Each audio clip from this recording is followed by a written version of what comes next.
Madam. नाही ma'am, असं काहीच नाही. ज्या ठिकाणी मला कामाला 5 ते 6 तास लागत होते, आता ते 2-3 तासामध्ये काम उरकलं जाते सगळं. त्यामुळे खूप हॅपी आहे मॅम मी. येस नक्कीच मॅडम. एवढं हां मॅम, भरपूर. म्हणजे चालणं, सकाळी ऑफलाईन थोडं-थोडं म्हणजे व्यायाम करणं आणि नंतर ते लिंबू पाणी, YouTubeवरले सगळे प्रयत्न करून बघितले मॅम.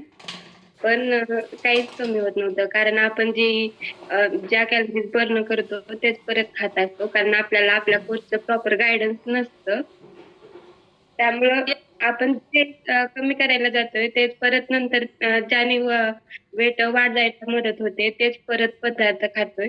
त्यामुळे आपलं वेट कमी होण्याच्या ऐवजी वाढतच होतं मॅम. मी 50 केजीवरून 71 केजीला गेले होते. म्हणजे जवळ-जवळ माझं 21 केजी वेट म्हणजे वाढलेलं होतं.